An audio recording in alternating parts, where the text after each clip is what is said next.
All right, I welcome everybody that's in attendance as well as those that are joining us on live streaming to our UTA Board Trustees meeting. I will call that meeting to order. We'll begin with the Pledge of Allegiance that will be led by Rebecca Cruz, and following that, Dave Garris will give us our Safety First Minute. Rebecca.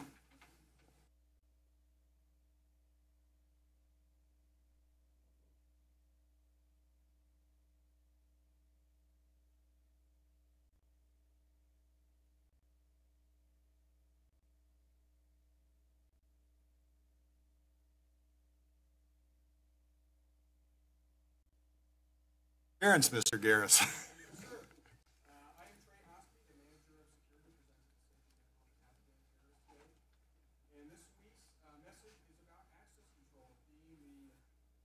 Manager of Security. This is a topic very near and dear to my heart.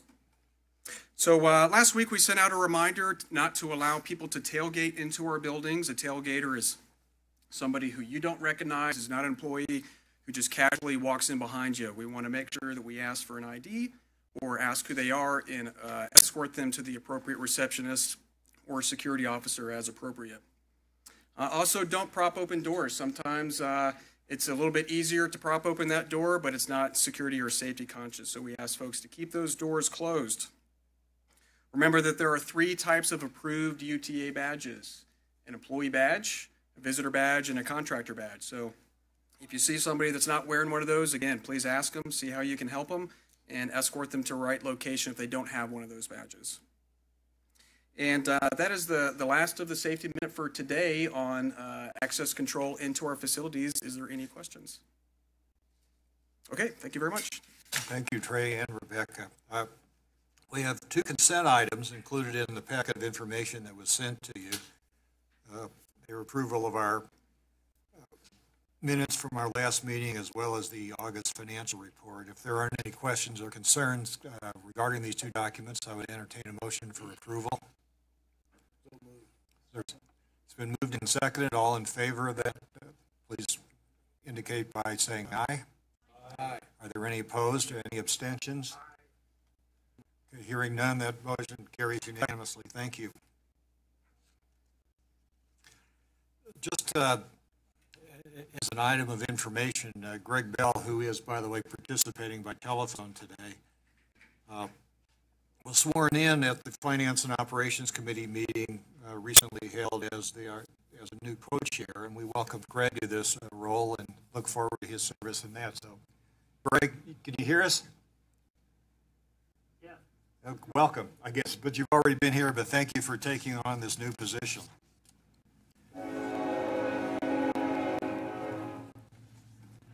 And the Union Pacific apparently agrees. I'll now turn some time over to Jerry Benson for this month's President and CEO report. Thank you, Mr. Chairman. I'm going to start off with recognition of a couple employees whose work was central to UTA being recognized yesterday by the Governor's Committee on Employment of People with Disabilities. So Pablo, thanks for coming in at the last minute, but Pablo Martinez is our Manager of Talent Acquisition, and Charissa Aldridge.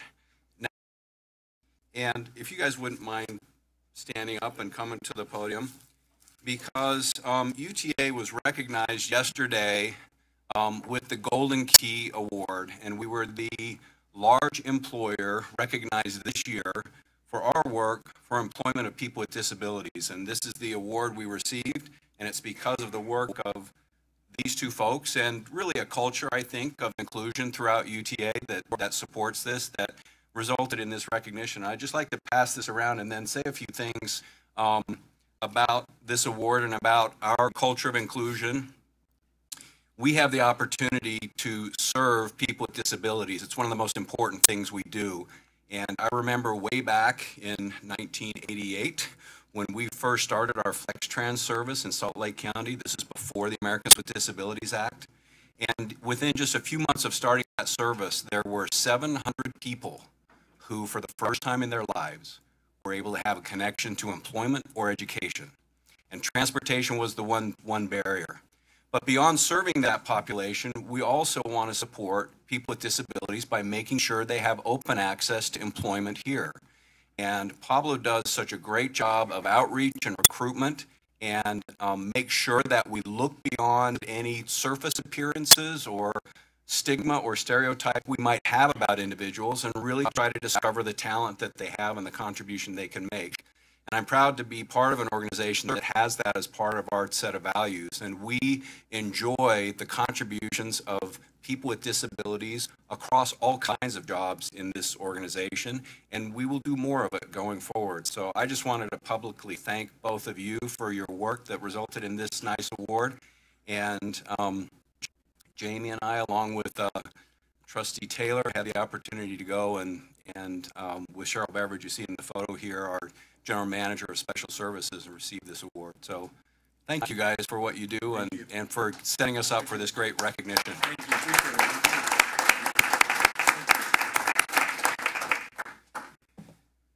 it.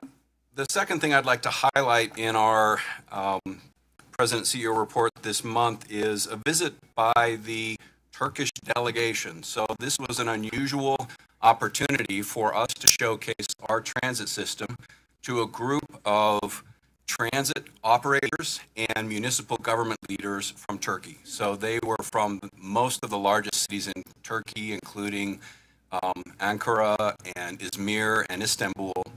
And they were on a mission to study best practices in transit service and transit operations. And while some of their systems put us to shame just in terms of size and volume, the Istanbul operator said he has 6,000 buses. So about 10 times what we have. They were looking for an opportunity to see how a multimodal transit system operates to provide good service to customers, and how we create value in the communities and create livable communities. And they were, UTA was recommended by the American Public Transportation Association as one of the sites they should visit, where they can see best practices in transit operations and also our integration into the community. We're fortunate to have an employee who went to college in Istanbul and speaks their language, and he works in our technology department. So they had a couple of translators, and we had our own, and they spent the day here, one day here, and then part of the next day in Park City studying state-of-the-art public transportation systems, and they're going to take those ideas back to their systems. And unless you have any questions about the other items on the CEO report this month, I'll stop there. Thank you, Mr. Chairman. Thank you, Jerry. We'll now open the floor for general public comment, which is not specific to an individual agenda item. And I'll turn that time over to Bob Biles to monitor that. Bob? Thank you. Our first speaker is Claudia Johnson.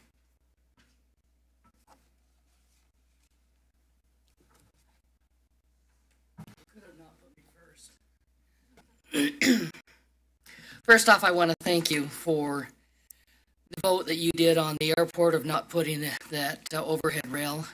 I think that was going to be a lot of wasted money, and I think that money could be better used to be able to serve the people out there and some kind of a shuttle system. I also think you need to have the continued service out to the industrial park that is to the west of the airport. That is growing out there. It is also growing in workers that are getting out there. They need to be able to get out there instead of just trying to get out there by cars.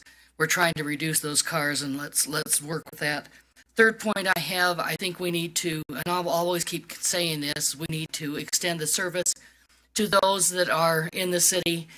And now is a good time. We've got the holidays coming. You need to change the hours of buses and the hours of the rail, at least during the holiday season. See how it goes. See if you can promote and get people to use it. That's better than a survey, because your surveys, I'm sorry to say, you're going to bias your surveys to get what you want. You're not going to have an honest-to-goodness survey and get the answers that the public want to give you. But if you extend the service, try it, see it, what happens going this Thanksgiving time frame, November, December, January, see if the public uses it. Be able to get to the basketball games, to get to the entertainment that is downtown, and be able to get home. we're still down to the same point. I have to drive downtown to see something because I can't get home. Because the buses and the train, the S line that gets me there, which connects me to a bus, which doesn't exist at that time of night. So please consider extending it. Try it. Seriously considered, at least for this holiday. I'm surprised that the downtown merchants haven't really hollered, except they get people to go down there and park. But the ball games, the entertainment centers don't have that option. Thank you very much. Thank you for your comments. You raised some good points. Bob, were there other comments? Yes, our second speaker is Jay Jensen. Good afternoon. A few familiar faces that hadn't had an opportunity to deal with over the years. I'm here today representing Snowbird, in particular Bob Bonar, that's the president of Snowbird, and Dave Fields, who's our general manager, who would have liked to have been here, but they're both in New York. So they asked if I could come and relay on to you their appreciation for the great partnership that Snowbird has had with UTA over the years. We can't begin to tell you the great service that we receive in being able to get all of our guests and employees up to Snowbird. If it wasn't for UTA, we would not be able to get all of our customers and employees into the resort. The last few years, we've had the roads jam-packed with cars, and UTA has made a big difference. So we thank you for that, and also for the rideshare program, which we have. I think last year we had 20 rideshare vans that helped get employees up there, and they really appreciate that. You may not know, but Snowbird reimburses UTA for everyone that has a season pass or an employee pass. And so we do what we can to encourage people to take the bus, and they love it. Last year, the operations committee here, working with the ski service, was able to extend the number of buses and the frequency coming up 9400 South, which made a big difference. And this year, they've added some more onto the North service, and we're hoping that that'll get some more people out of their vehicles and up to Snowbird. Again, I thank you for your time, and we would just ask that if there's more resources to put up the canyons, we'd sure appreciate that. Thank you.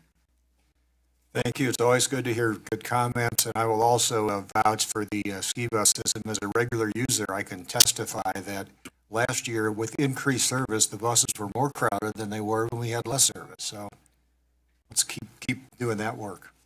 I don't have any other public comment cards. If there are no other comments, I will close the public comment session, and we'll hear updates from our three committees that met recently. And we'll start with our Finance and Operations Committee. Trustee Acerson, do you want to proceed with that? Thank you, Chair. We met, we had a couple of meetings. One was as a committee, and then we went and had, I guess we scheduled yet one more meeting. So more of the board members outside of the committee might have an opportunity to get a view of the tentative budget. That meeting went well. There were some questions that came up, and staff answered those to the detail that was asked. And Bob, I don't know if there were any follow-up items that you felt you needed to report on as far as the questions that came up. I know you made yourself available, so I don't know if I know Court Ashton had a question. I believe that was answered as far as the leasing of the buses, and but I think in general it was a good meeting, and President or CEO Benson, is there anything you want to add to that as far as the discussion that took place? If you'll indulge me, I'd like to go through the presentation. It'll be better the second time around, but Okay. for the benefit of the trustees who weren't at the committee meeting, I'd like to walk through that Sure, again that'd be great. and give them opportunity to ask any questions they might have about it. Try not to fall asleep, those that have already seen this, okay? It'll be better this time. No, it wasn't the present, it was all the information.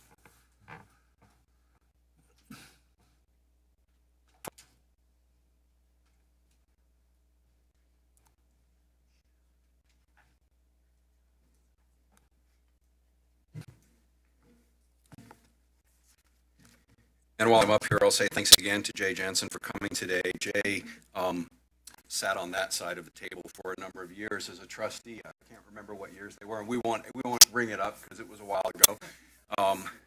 Yeah. Anyway, so thanks for being here. It's great to see you. So thanks for the opportunity to walk through the tentative budget presentation that the Finance and Operations Committee saw. And I've amended the presentation with some of the issues that came up, some questions that were raised there. So we'll have a little bit more complete presentation, and happy to answer any questions as we go along. And let's see if I can operate. Great. So there are a few things that I want to cover with you today. First is what forces are driving the budget, and that's really kind of external forces and strategies that we might be applying. We'll talk about revenue and expense trends, some of our key initiatives that really are intended to be responsive to the priorities you laid out in your retreat and strategic priorities. I want to talk about the detail in our tentative operating and capital budget, and then point out the schedule and the next steps that are in front of us. A lot's happened since last year's State of UTA address, and you might remember after participating in a listening tour, I came back and did an update of kind of where we were as an agency, and that seems like a long time ago because we've really accomplished a lot together. We've strengthened UTA's transparency and accountability. We've reorganized staff to better support service to our customers, and we've unified our workforce around the UTA way. One thing that remains unchanged since last year is that people want more and better transit, and you heard it from the public speakers today. There is a need for more and better service, and this budget tries to address to the extent we can and have the resources opportunities to improve our service to our customers. We're at a point in our life as an agency where we have the opportunity now to look to the future, and we've made great progress on addressing some of the challenges and problems of the past. And I'm excited to be here now, really talking about what our vision is and what opportunities we have in the future. We're going to organize our thinking about the future around the true norths and strategic priorities that the board outlined after your retreat. But before we get into this, I want to just do a little visioning exercise with you and just invite you to think about a future for transportation in Utah. So imagine a future where transit is seen as part of an integrated transportation system, not transit versus roads or highways, but really it's part of an integrated system, and we're looking for the best combination of services and infrastructure that will preserve and continue our quality of life. And imagine a future where government, business, nonprofit sectors work together to plan and fund a modern integrated transportation system. Well, the good news is we're seeing some of that vision already. The work of the legislature right now, the thinking of the MPOs, is really about how do we start looking at our system as a system and think about how we integrate and take advantage of what each mode can offer. Imagine a future where Utah embraces the disruptive transportation revolution that's already underway. Things like electrification, autonomous and connected vehicles, mobility as a service, microtransit, the sharing economy, big data. We should be embracing those. And so I have a vision for the future, and I know you share this, where Utah and UTA aren't afraid of those trends, but we're looking for ways we can embrace them and put them to work to continue to improve our quality of life for people who live in the state. And in that vision, the transit agencies have a core role to play, and that is to make sure that whatever vision of the transportation system of the future comes about, it's one that improves quality of life and strengthens communities. And it's not a vision where Google makes a gazillion dollars, but people who can't get to work today still can't get to work. We have a role to make sure that the people who need transportation services and the ways that we can build and grow our economy come about. So those are some of the things I think you helped spark me to start thinking about during your retreat, and I appreciate your efforts to have us all take a leap forward and let's look at what the future could be and then make sure we're taking steps now, today, and in next year, in 2018, to deliver on that future. So as I mentioned, we're going to align our budget initiatives around the strategic plan areas of focus that you outlined in your retreat: customer experience, employee development, planning and long-term vision, strategic partnerships, funding and financing. And I want to point out that those line up pretty well with the true north that we identified as an executive and management team as our guiding direction and shared with you several months ago. And I'll mix and match a little bit across those categories. So what are some of the big trends? What are the things that are creating the environment for this year's budget? There's good news about revenue. We're primarily funded by sales tax. And so between 2016 and 2017, we're going to see 13% growth over those 2 years. It's probably going to be a little bit more than that, maybe 14%. So we continue to have a strong rebounding economy since the recession. We're projecting 6% sales tax growth in 2018. We get a little money from motor vehicle registrations, and those are up. And we're projecting that our passenger revenue remains at about the same level as this current year.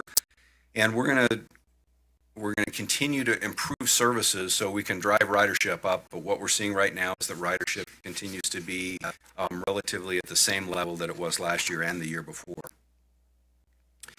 Some of the trends on the expense side is that we are seeing our operating expenses up about 4.5%. Now, a third of that is a result of added service in Weber and Davis County and opening the Provorum BRT system early in August of 2018. We're trying to offset those cost increases with savings across the agency. And so as we develop this budget, we challenged every department head to find ways to reduce costs. And there are dozens of these embedded in the budget, but just highlighting a couple of them, we look for opportunities to save money on our technology contracts, and we are working to bring our maintenance of locomotives in-house, and we think that will save us about $500,000 a year once we're up and running for a full year. One of the issues I wanted to cover with you today is debt and bonding. Our budget for 2018 anticipates an $88.5 million bond for capital projects. This is something that's been in our long-term financial plan since 2010, and we saw that as we looked at forecasting through and then past the economic recession, there were going to be some very tight years where either we had to forego capital maintenance projects altogether and just defer them, or we would need to bond to continue maintaining state of good repair. So for several years, we've had in our financial plan about a $65 million bond. And this year, that bond includes a couple of additional items that are bringing it to $88.5 million. The biggest single one is the airport track station relocation. It's important that we remember our bonding is not used to pay operating expenses. We use our bond to cover major capital projects. And we hear from time to time concerns about that, and we asked for an opinion. And so we have received a letter from Zions Bank, and I think you all have that now, regarding our bonding and debt strategies over the last 10 years. And the good news is our bond rating continues to be top-notch, and the refinances that we've completed in 2015 and 2016 have really improved our financial standing. So this is something that, you know, if you didn't have to do it, you wouldn't. But we think it's a prudent measure on our part. And as we look at our long-term financial plan, we want to make sure that we don't offer services to the public only to have to pull them back a few years later because the cash flow isn't there to do it. So we take a long-term view, try to provide stable services, and also try to make sure we continue to maintain our equipment in a state of good repair. While we're on this subject of debt, I want to take a minute to talk about our overall debt. As you know, we have a significant amount of debt, and I want to remind you that the bulk of our debt was a result of the 2006 public sales tax referendum related to the construction of the 2015 program. So the voters across Salt Lake County had the opportunity to decide whether they wanted to have the benefit of all the rail projects in the 2030 plan by 2015. And in order to make that happen, they passed themselves a sales tax increase, and that was used to bond against so we could build all those projects. The amount of debt we have associated with that effort is what we had planned to have, and we have a plan to pay that debt off. It's a long-term project, but what we have is the benefit of those services for 17 years. We opened 17 years early, that whole system. We have the benefit of those systems and those services for 17 years that we wouldn't have if we had not incurred that debt. It was important for this region to have the 2015 program underway. So you recall, we started the sales tax was passed in 2006. We started in 2007. The Great Recession hit in 2008. UTA in the 2015 program was one of the major economic engines during that period of time, providing jobs and construction income to the economy. And I think the 2015 program and the City Creek projects were a couple things that really kept this region relatively doing okay during the recession that saw many other communities really suffer. So today we have a rail system that's ahead of its time for the size of metro area we have. As I mentioned, we're the envy of a lot of areas, and even have visitors from outside the U.S. come to see how we put this system together. So thanks for indulging me in a little bit of history, but it's important with all the attention on debt, we remember why we incurred that debt and what it was for. So now I'd like to shift gears and talk about some of the key initiatives that are included in the 2018 budget. In the first category, I want to talk about things that we're planning to do to improve our customer experience. We just launched a mobile app so people can pay their transit fare using their mobile phone, and we will be expanding the fare options that are available under that mobile app. We've set aside $1 million for improved signage and wayfinding across the system. We know that that's an area that needs to be improved, and so we found a way in our capital budget to carve out about $1 million that we can focus on that effort. We're improving our security cameras on the track system to the tune of about $1.25 million, and we're also piloting service standards. So this is something we'd committed to last year, which is to provide an explicit promise to the public about how we will perform our job and our services. We'll have metrics associated with those promises, and we'll report on those periodically. So we will be posting a kind of a beta test version of that on our website soon, and plan to have the full version up and running during 2018. And then we have a significant public outreach effort planned for 2018 to get to a simplified fare system. You know, we've been working on fares for some time and trying to find the right balance of technology and efficiency and customer convenience. And we know with this mobile app, we're launching something that will prove to be popular with the public. But we need to take a look at all of our fare media and our actual fare structure. And we want to do that with a lot of input from the public so we get it right. The next area is service, and we are fortunate to have the opportunity to improve service in several of our areas. And we heard some comment today about in bus service, especially late night. And in the counties where Prop 1 passed, we're doing exactly that. So we're able to extend the hours of coverage, we're able to increase frequency. And it's about a 6% increase in service in Weber and Davis County that's planned for 2018. As I mentioned earlier, we are planning to open the Provo-Orem BRT in August 2018.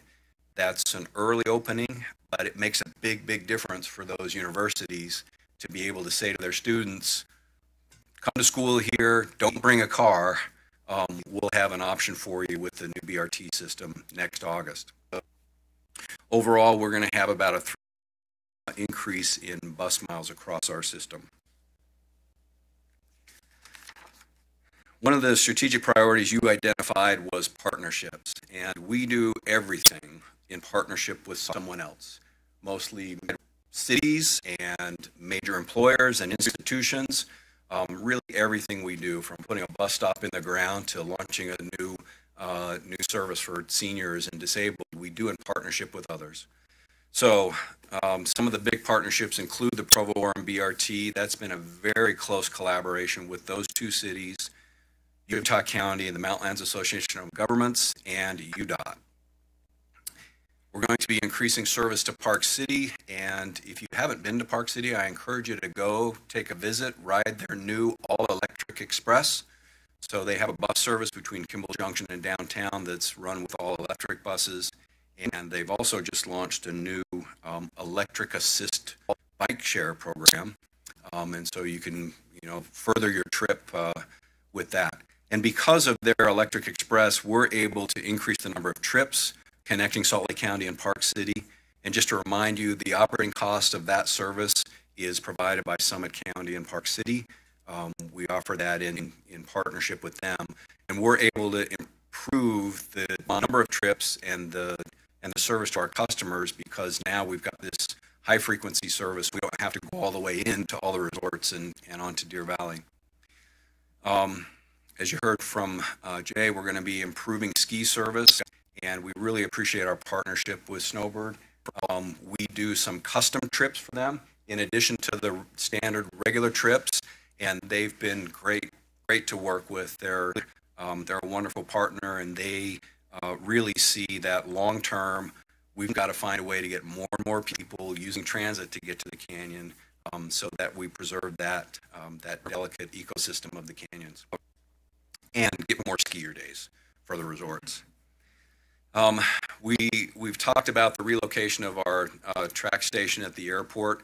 That's a close partnership with Salt Lake City and the Salt Lake Airport Authority, and I'm really happy that we're at a point now where we can start moving forward to design and get that under construction.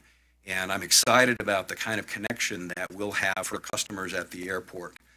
It's good now, it's better than most cities, but it will be even better, and we'll have better wayfinding and signage inside so that it's just intuitive and obvious how you get to the train. And then our university partnerships are continuing to expand. So we've had partnerships with most of the universities and colleges across and all of the large ones for some time. And we see that there's heightened interest in transit across the university spectrum, and we look to be announcing some improvements in those partnerships. We're just in early discussions right now, but that's something we should expect to see in 2018. One of the other categories that's an area of focus for us is stewardship, taking care of what we have and planning for the future. And in 2018, we will purchase 135 new vehicles. These are replacement vehicles, and we'll be happy to be getting rid of some of our 18-year-old buses and replacing them with buses that are more modern, more comfortable, get better fuel economy, and in terms of air quality, are much, much cleaner. We have a number of rail infrastructure and vehicle overhauls planned, including replacing switches on Main Street and 4 South and overhauling our tracks vehicles. Overall, there's $63.5 million set aside for maintaining state of good repair of our system. The next strategic priority is long-term vision. And as I said, I really appreciated the board encouraging us to look way into the future and think about what the transportation system is going to look like. So I'm excited to announce, if this budget's approved, that we will be setting up a new Innovative Mobility Solutions office.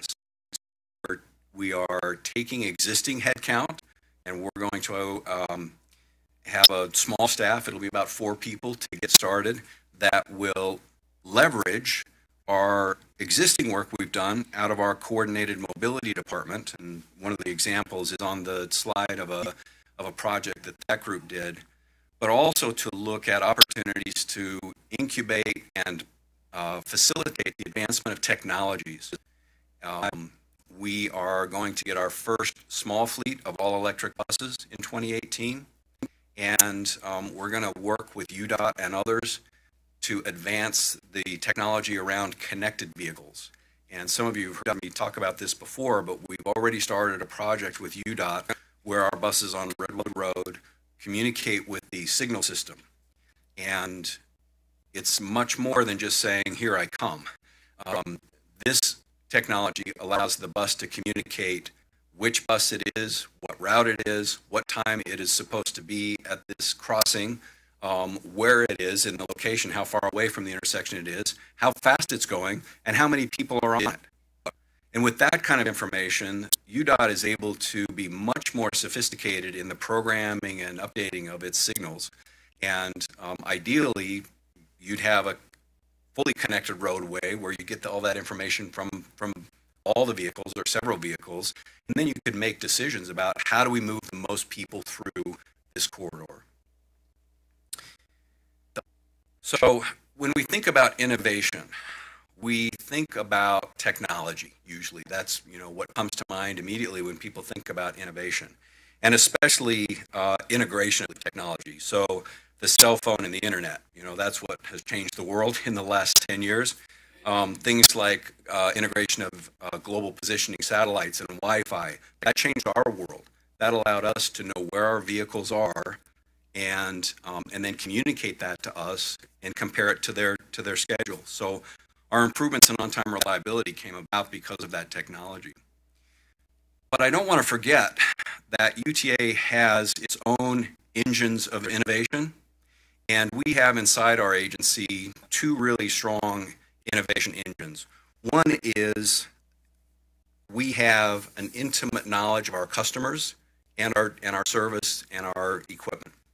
And ground up innovation is about understanding what customer needs are and then finding ways to improve on their experience. So just a simple example, one of our operators said, "Hey, wouldn't it be great if those of us who speak a second or third language put that language on our shoulder patch so the customers can know they can talk to us in their native tongue?"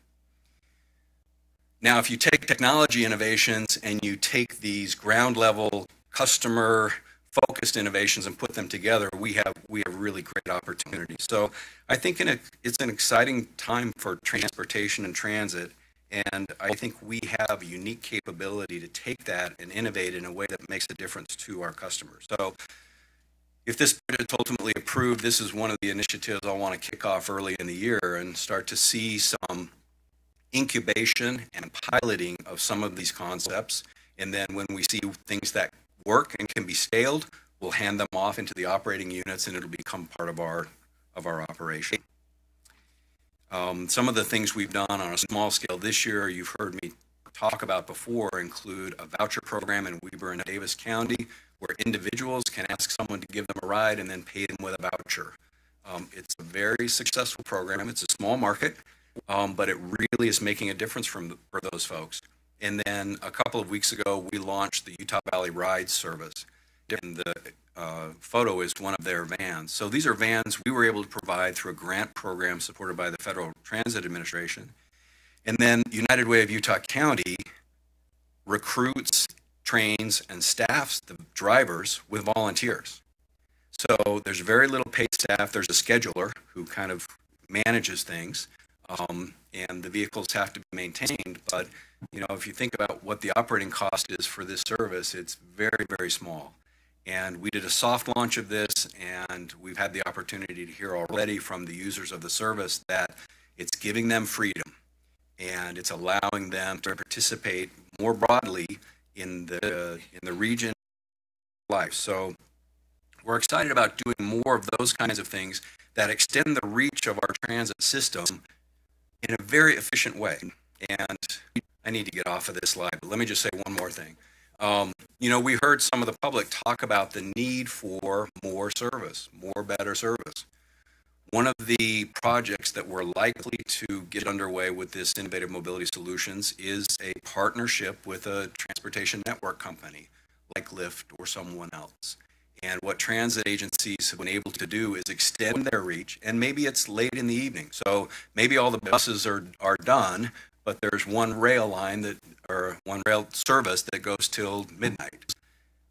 Maybe you can make that last mile connection or last couple mile connection with a contract with an organization like Uber. So those are the kinds of things we'll be looking to incubate out of our Innovative Mobility Solutions group.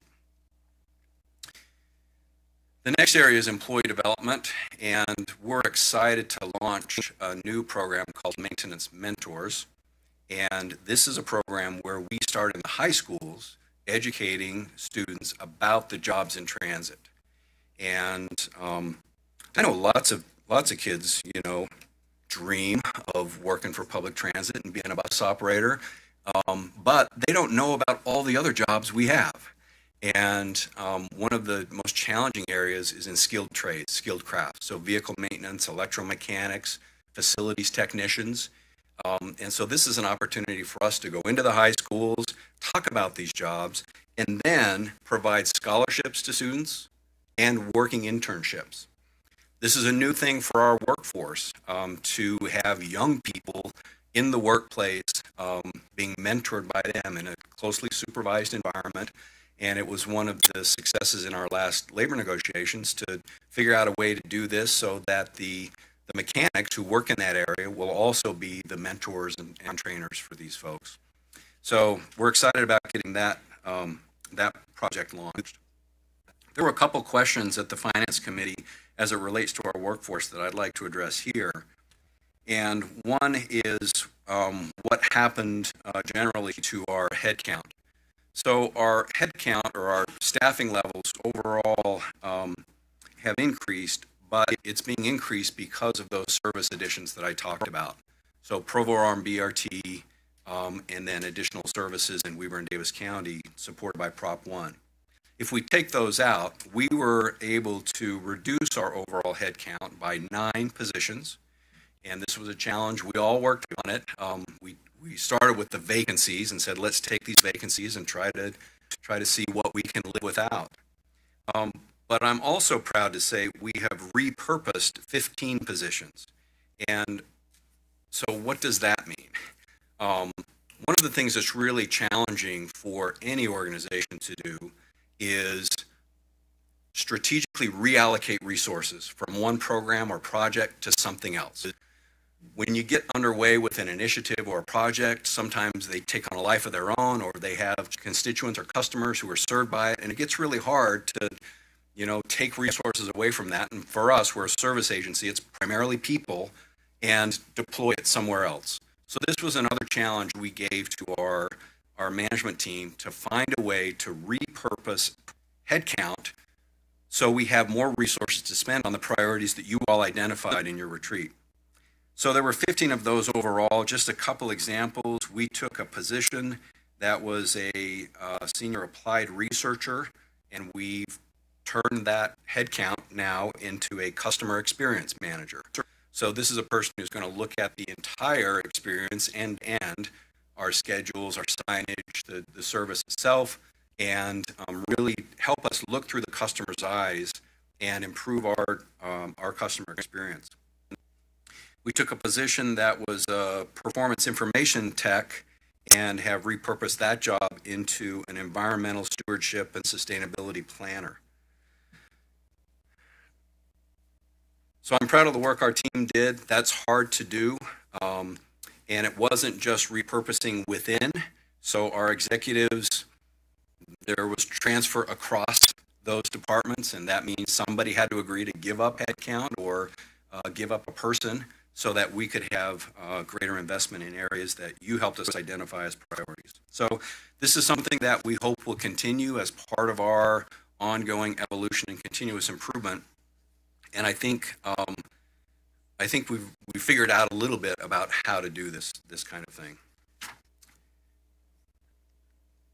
So now let me get to the numbers.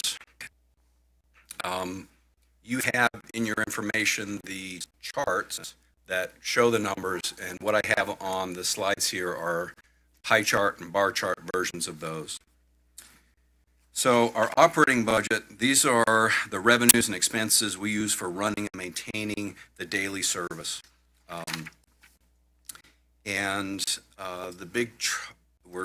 The big portion of our operating revenue comes from local sales tax.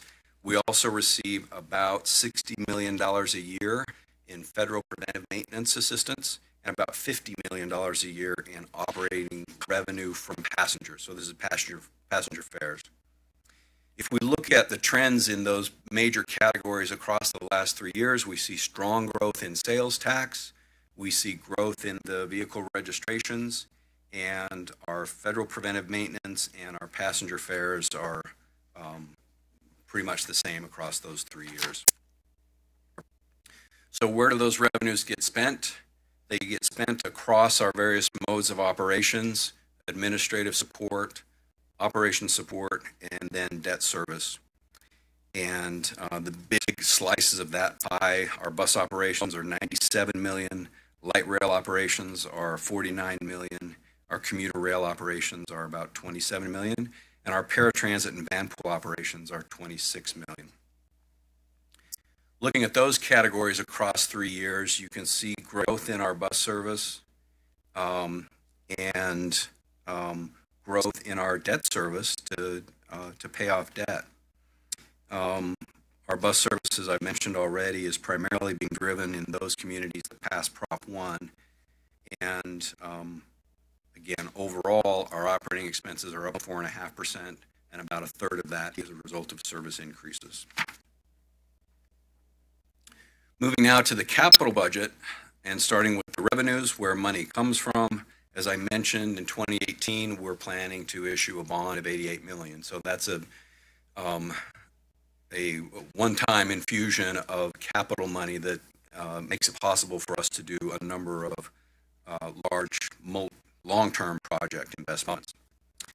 We're taking about $48 million out of UTA local money. This is operating surplus and reserves that will be spent on capital projects.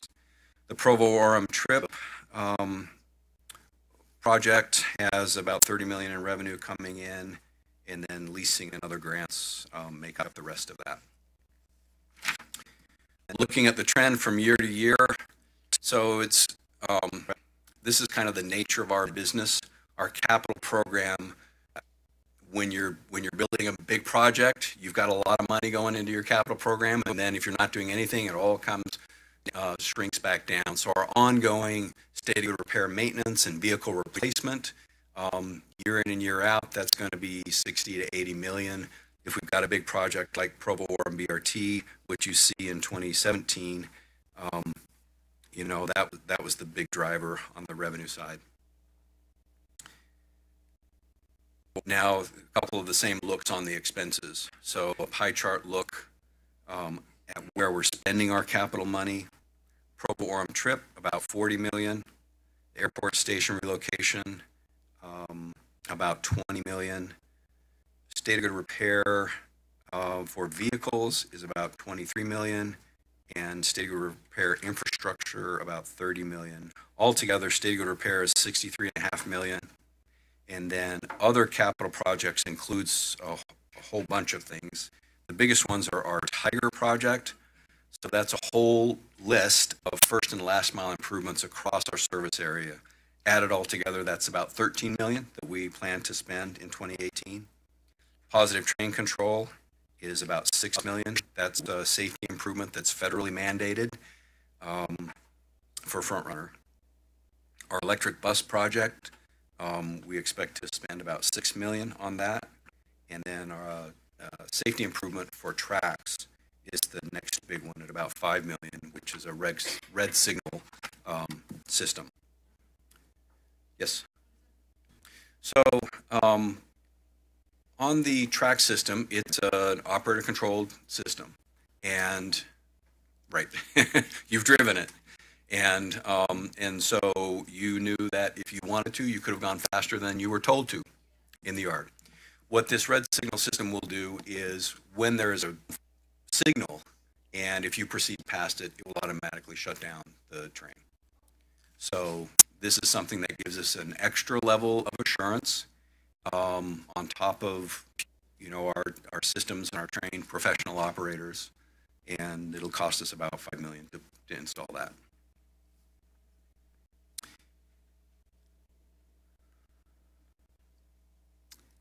This is a 3-year bar chart view of the capital expenses, and like I said, this varies widely from year to year based on whether there's a major construction project underway. And so 17 was a big year for Provo Orem. That's going to shrink down quite a bit as we finish it up in 2018. So to get to the end, this is the schedule that's in front of us. If the tentative budget is approved, so we've already reviewed with the Finance and Operations Committee, if the tentative budget is approved today, that begins the public input process. That will come back to a review by the, well, there will be an official public hearing in November, and then it'll come back to review by the Finance and Operations Committee on December 6th, and then a final budget will be presented to you for your approval on December 13th. This is the time for us to share the budget with elected officials across the state. The leadership in the legislature gets our budget. We send it to every mayor and county executive in our service area, and we ask them to make comments. We get a lot of questions during this period of time because, as you can see, there's a lot in here, and it's not always easy to find out where a specific project or service is. So we'll be taking all that input in and then preparing a finalized budget for December. Sometimes we get information between now and December about sales tax projections or expenses in the current year, so we can recalibrate those things to use the latest data. So in summary, and thanks for your patience, in summary, it's great to be at a point in time where we can look forward and think about an exciting future for transit and for UTA. We continue to make reducing costs a priority. You've heard me talk about our lean initiatives and our continuous improvement teams, and we'll continue to look for ways we can save money. I'm excited about standing up a new group to focus on innovations and partnerships, ways for us to extend our reach through partnerships and innovative technology to add value to customers without, I thought that was a signal I'm taking too much time, without a great expense. So those neighborhood connections and first and last mile connections and late night connections, those are the most expensive services for us to offer, and we need to be innovative about how we do those. And we've tried to align our initiatives with the priorities that you've outlined for us this year. So now I'm ready for your questions. Well, in fact, I suspect that some trustees are going to have questions and comments. I would ask that we defer those questions and comments until after the public comment period, if that's okay. So thank you, Jerry. At this point, we'll come back for additional questions, but at this time, I would like to go to see whether there's any public comments on this tentative budget. And I stress that this is a tentative budget.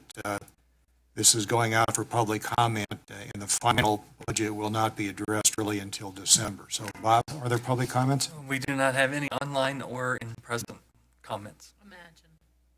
Well, then I will turn it over to the trustees for any comments or questions anybody has on this.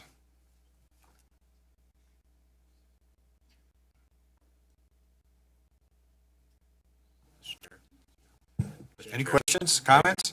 Hello? Charles? No, actually, I want to start off with a comment and just say I really appreciate what you've put into the budget. I know that it's still very much tentative, and I appreciate the focus on innovation and technology, and always looking at opportunities that we can create efficiencies within the agency itself.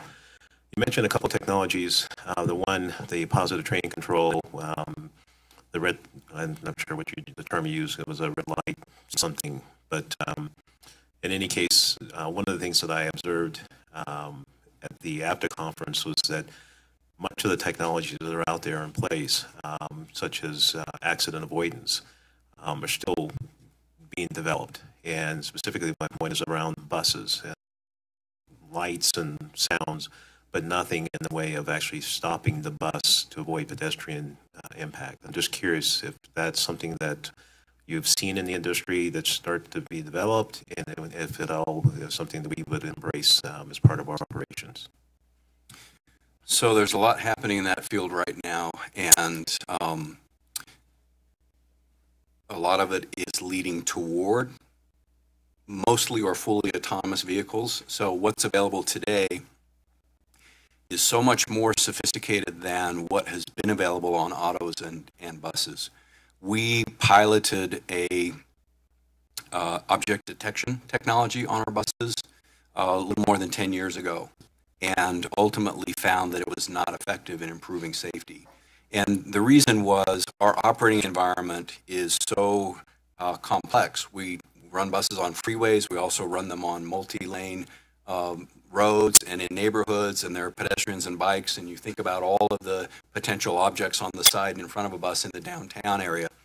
And at that time, we could not get that technology calibrated to the point that it was an aid to the operator as opposed to a distraction. And so we ended up not going forward with that.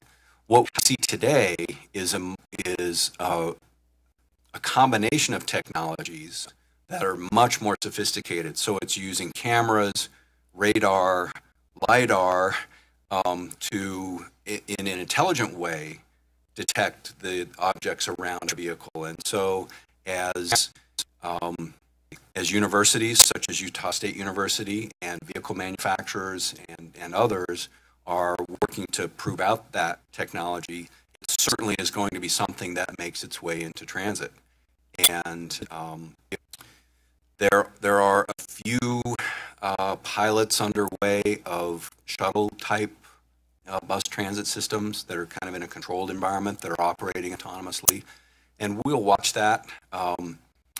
That technology is not at a point where we have something we could go out and buy and start using in our equipment.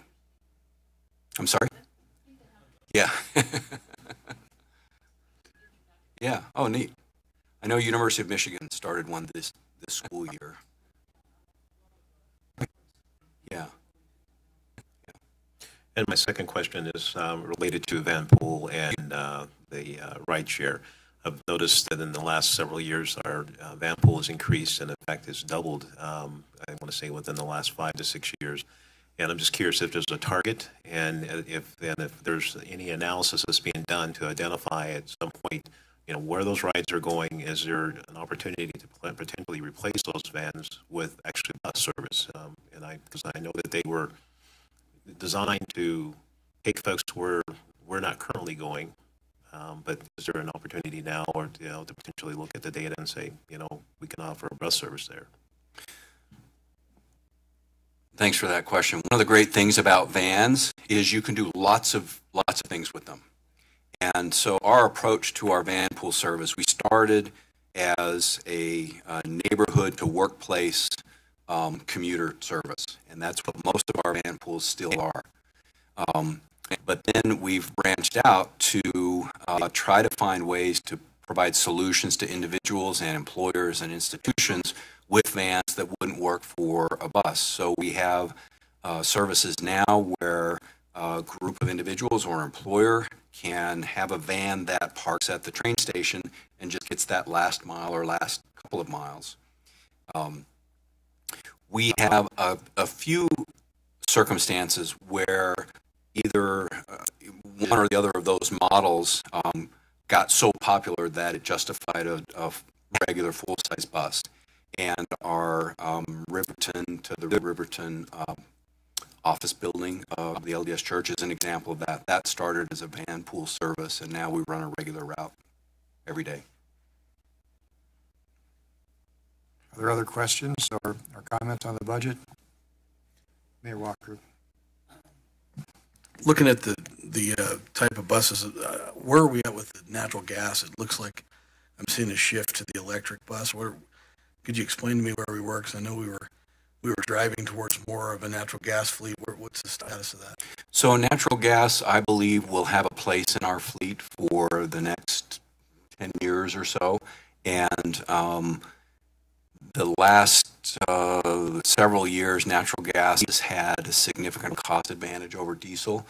So we're applying for a grant for our depot district maintenance and alternative fuel center that we've been planning to build out behind us here for a number of years.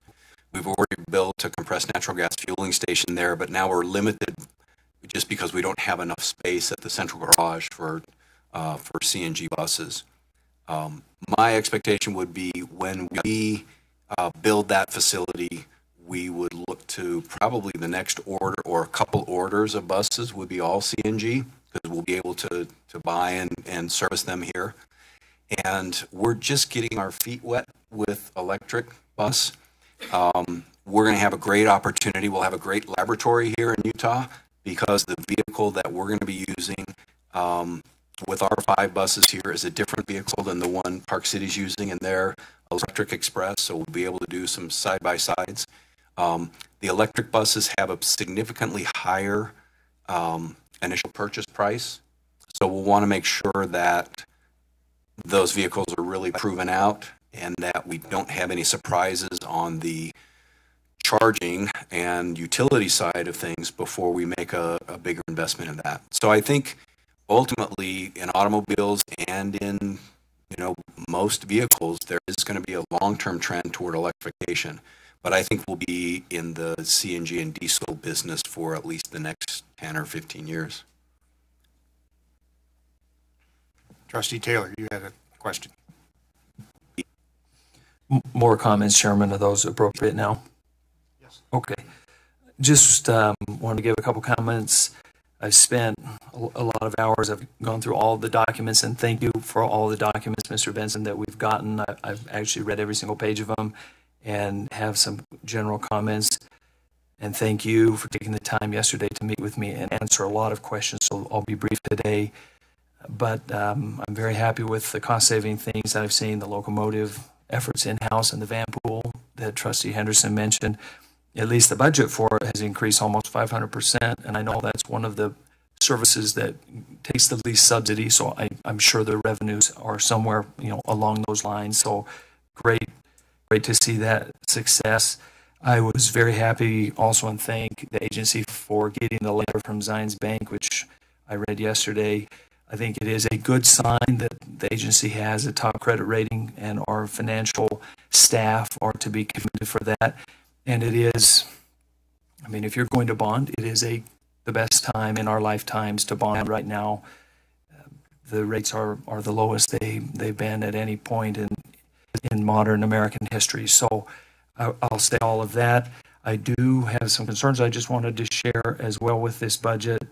And I already kind of discussed these with you yesterday, but a few more points as I've gone through the details.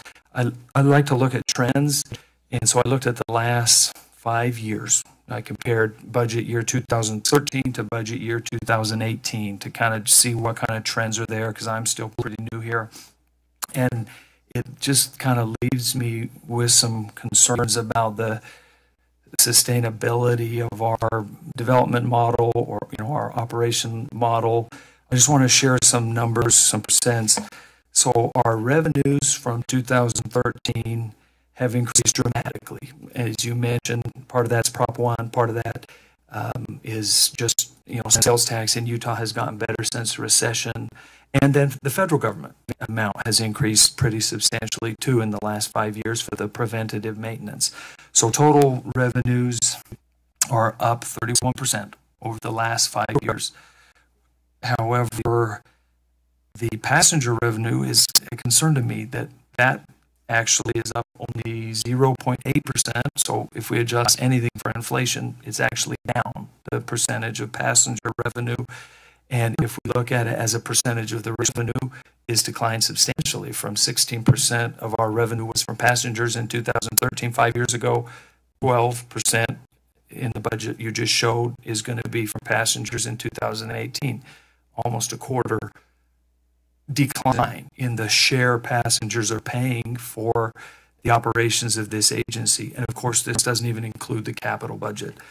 And I think we're kind of at a milestone. This is the first budget, at least in the history I've been able to find, that is over $400 million for the operating budget. And my concern is that basically the passenger revenues are stagnant over the last 5 years, even though I added it up, we've put $238 million more in the operating budget the last 5 years total, yet we haven't increased riders. We've actually declined the riders. So I'm wondering, do we have the right kind of services? This is a trend that I look at and am concerned with, that tax revenues have increased dramatically, but passenger revenues as a share of the budget are declining substantially. Then operating expenses, I look at the same thing. The three main services are all up 22 to 24%, bus, commuter rail, and light rail. Then I mentioned the van pool is up substantially, which is a great thing. But the highest increases of expenditures in the operating budget are operations support, 60% increase in the last 5 years, and general and administrative, 28% in the last 5 years. Just concerned about those trends, that, again, those operating expenses coming up. And then the other big concern I'll share is the bonding. I mentioned this to you yesterday. I'm just concerned. I believe there's a time for bonding and it's appropriate in an agency like us that needs to grow and has a lot of capital costs. But our debt service is increasing very substantially, and the chart I got from you yesterday shows our amount of yearly debt service is programmed to increase every single year through 2032. But we also are going to add some more debt if we issue the $88 million. We have the Provo Orem BRT, $76 million to bring onto the books. We already are programming the next 15 years. Our yearly debt payment is going to increase without those other projects, let alone what other new projects certainly will come along and need some debt. So I'm concerned that we have already such deep projections for increasing our yearly debt service, and not even all the projects are in there. And then I look at, we're not increasing the ridership. So what I would mention too on there, the debt projects for this year, I personally don't agree with all of those, and they're kind of the PTC, the positive train control, totally support that. I think it's an appropriate use of debt. It's a federal government requirement that's come through no fault of the agency. And we all have to do it, and we all know that when the federal government comes down with something, we just have to do it. So I support that. But I support debt for the airport because it's a capital project that's important for our capital city, for our whole state. But I'm concerned that a lot of these other projects are maintenance. And our revenues have increased 31%, but we're needing to use debt for maintenance projects is, for me, a danger sign. That the agency's revenues have gone up substantially, but even though ridership hasn't, we need to use debt to do maintenance. And so that's just a concerning sign to me that we have these maintenance projects being proposed to be funded by debt when we've had such a dramatic increase in our operating revenues. And then lastly, I've already said I had some concerns with some of the items on the Provo Orem BRT. If those, the whole cost overrun already the agency used or will use its $14 million contingency, and then if we do 10.2 more, it's almost $25 million, and we've paid it all. I just have a concern with that our partners, the cities involved, the county, the Association of Governments, are not contributing anything towards that cost overrun. And I would encourage the authority to have those conversations, if they haven't occurred, to ask those partners to help step up to the plate, if possible, with these cost overruns as well. So just to close my comments, those are just some long-term trend concerns I have. Yesterday, I don't know if anyone else saw it, but the Cato Institute, a national think tank, and granted, they certainly have their political philosophy. I'm not saying I agree with everything they say, but they mentioned our agency in particular. I'll send this copy to everyone. I'm sorry I haven't, but it literally came out yesterday. They said our agency has $113 million unfunded pension liability. Now, to put it in context, we had zero healthcare. We were the only agency mentioned in this report that had no unfunded healthcare obligation. And so I commend whoever's managing our healthcare program, because we were found to have no unfunded liability. But questions like this just arise to me: is our financial plan sustainable? Because it seems like, you know, we do capital with debt, which increase our operating expenses, but then the passenger revenues aren't sustaining more of our budget. So something's not, you know, going on all cylinders here. When we're putting all these new projects into place, we're spending all this capital, but ridership over a 5-year period of high expense has declined. So I'd like some analysis on that. And then also just some discussion. I'd encourage that the board, we have some frank discussions about how to make our financial program, you know, additionally long-term sustainable, especially ways to increase that passenger revenue piece of it. So those are my concerns with the budget, and with the current budget and those projects I don't concur with on the bonding. I'm not in favor of it, but wanted to just share these thoughts with the whole board. Thank you.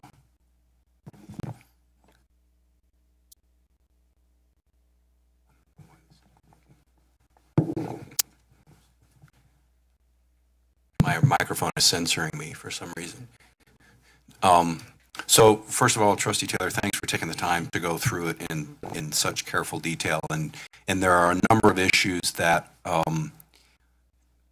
are legitimately a concern of the board and represent things we need to look into and things we need to take seriously. I didn't talk about in my presentation one of the things as it relates to service and our mix of service and ridership. Just looking at where we are as an agency, we were very focused on building out the 2015 program between 2007 and 2013.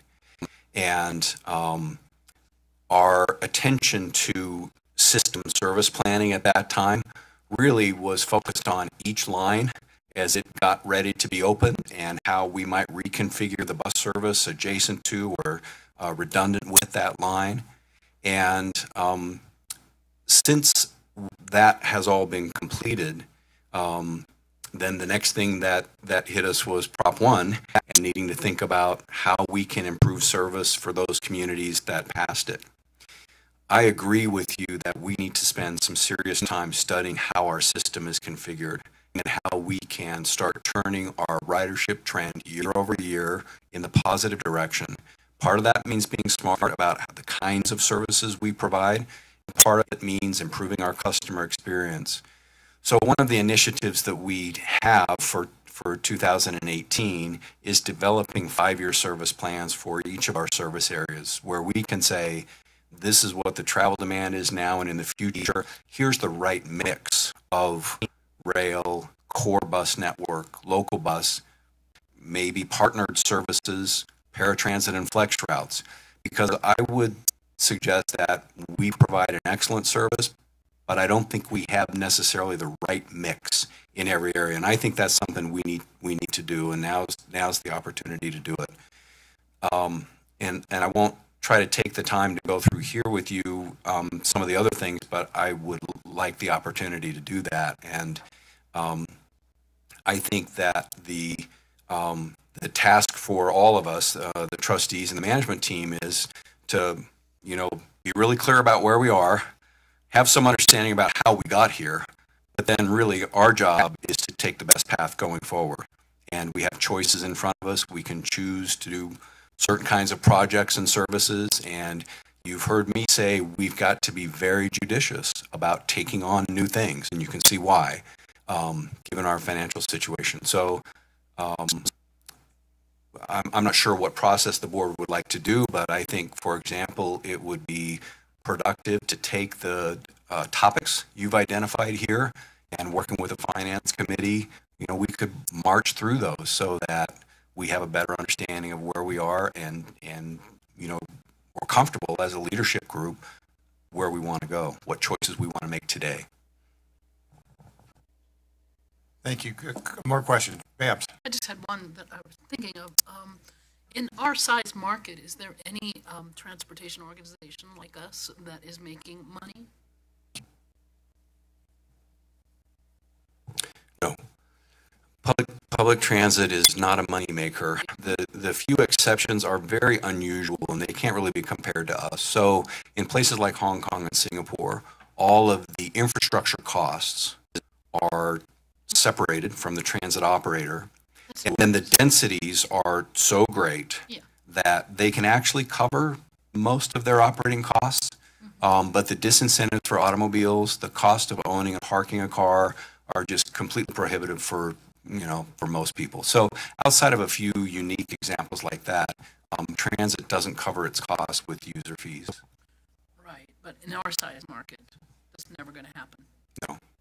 I mean, nobody's come up with an idea yet to get our size market or even larger market into profitability. No, and I think, there will be evolution of technologies and kinds of service, and but there will always be a role, I believe, for a transit agency to pay attention to people who either can't afford the private sector service or for reasons of disability or other, they can't use it. So there will always be a role for transportation as a service. And for our size market around the country, because you travel more and you get more information than we do, would you say that ridership in general of public transportation is down?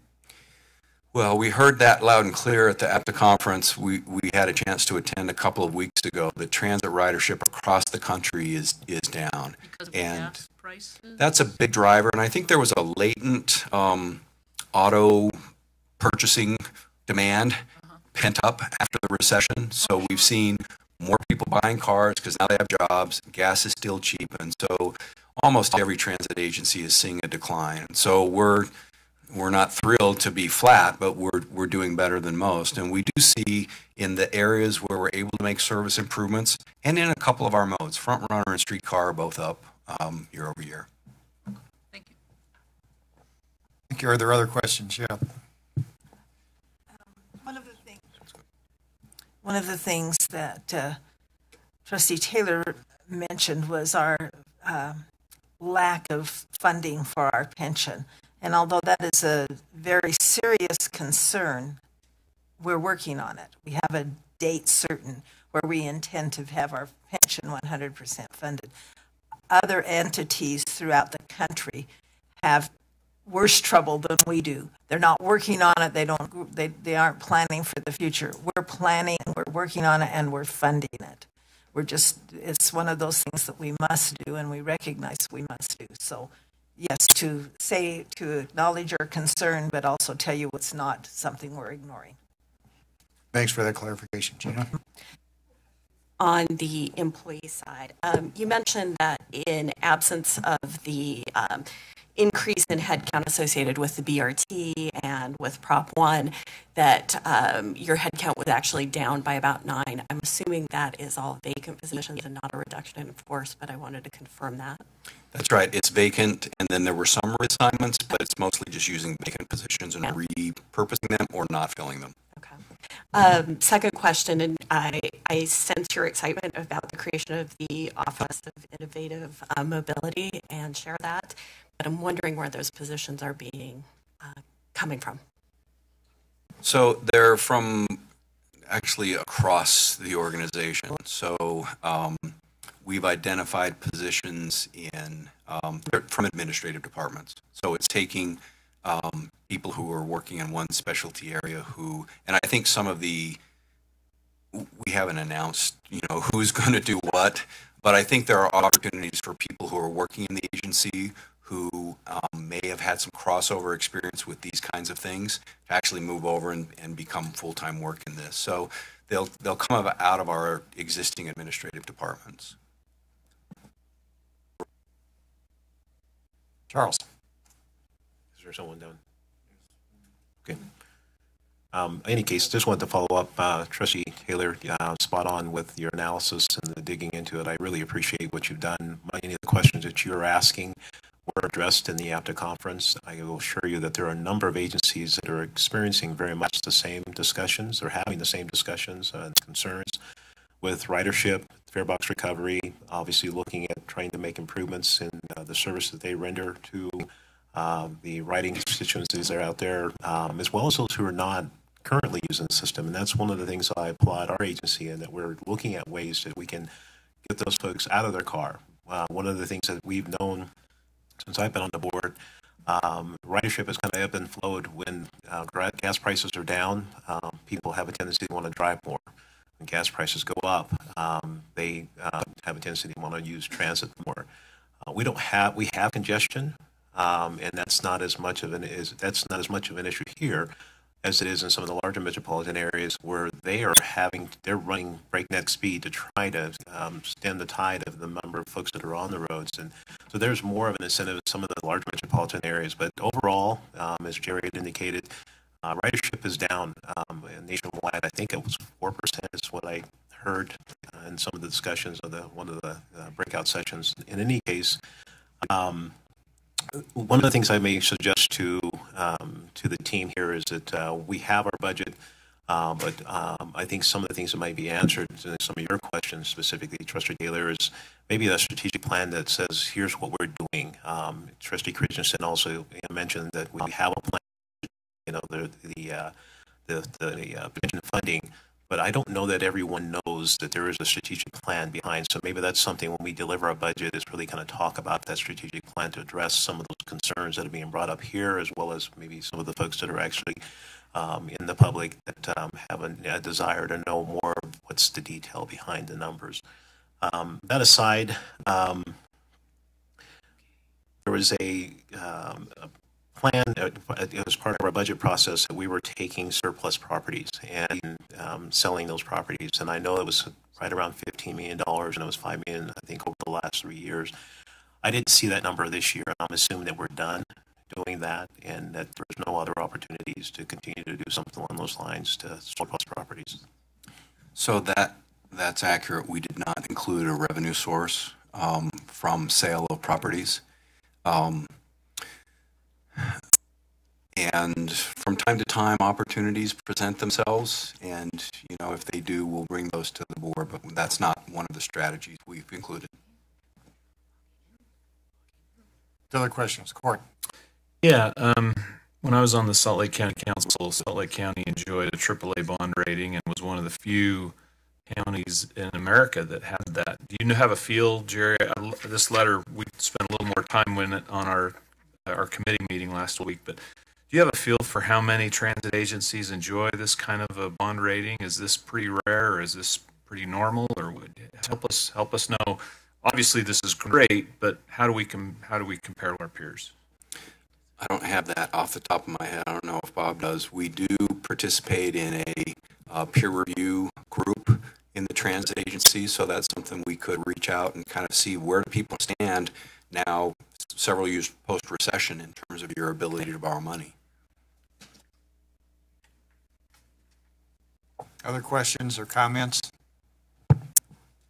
Jerry? I just had a question on this, on the bonding.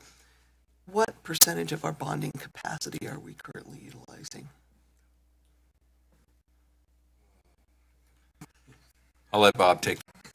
Well, there's a couple of ways to answer that. One is statutory authority, and we have several $1 billion available under our statutory authority. The limiting factor for us is really the times coverage that we have in our bond covenants.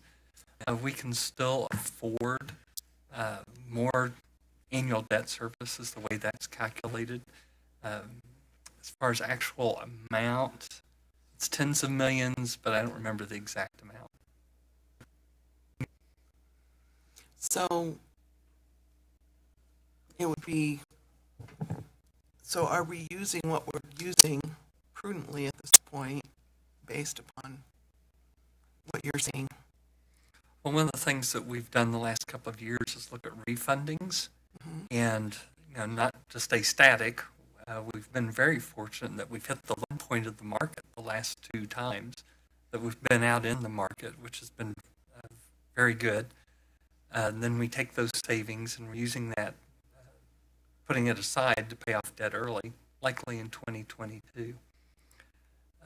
We asked Zion's Public Finance, how have we done over the years? And they gave us thumbs up, is the way I would characterize that. We're not satisfied. We're looking right now or having discussions in association with this particular bond issue. Are there opportunities to do more refundings? So I'd anticipate when we bring a parameters resolution to the board in December, it'll be more than the 88 million. But at the same time, we're also we're still working on the numbers, so it'll probably be more than that, but it'll be for refunding. The numbers I've seen, we're looking at net present values, savings in the 6-7% range, and hopefully that will hold.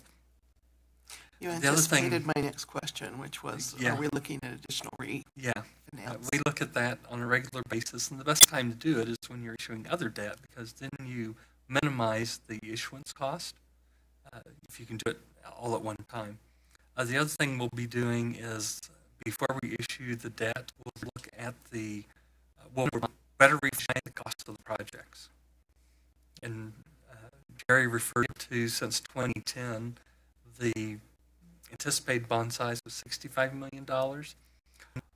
It's actually $63.2 million for those projects plus the airport, is how we came to the $88.5 million. Okay, thank you. Other questions? Mayor Taylor. Thank you, Chairman. Just a question for that for either Mr. Benson or Mr. Miles. I had asked, and I don't know if this was sent to everyone, but I'd asked, what other bonding do we see in the near future?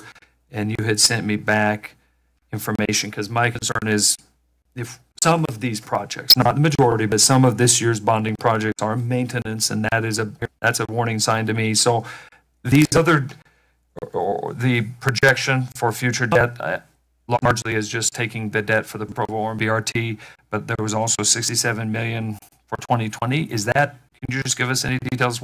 Is that maintenance related? Is that a capital project? What do you foresee that consists of? That would be for the Depot District, the bus maintenance service center.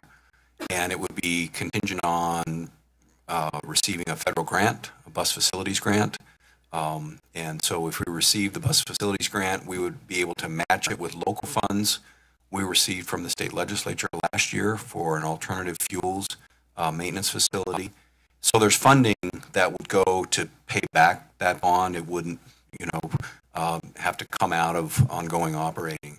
And if we don't have success with a federal grant, then we will not be doing that in 2020. We applied for a Tiger grant 2 years ago and did not have success with that. We're hopeful now that the bus facilities program is reinstated, but it's very competitive. So our project will be up against dozens of other projects around the country. So the Depot District amount in this year's bond is programmed at $7.9 million. So what will that be getting as far as the district if this grant or whatever doesn't materialize? So are we still getting some value here for that? That would be early work, which could be demolition and site prep, so we could get started on that project. Okay, and will that be started before we know if we get the grant, or at what point would we know if we get the federal grant? Is it a few years out still? No, we will be applying this fall. I don't know if any of our grants folks are in the room, but we'll know kind of around the first of the year, early spring, if we have that money.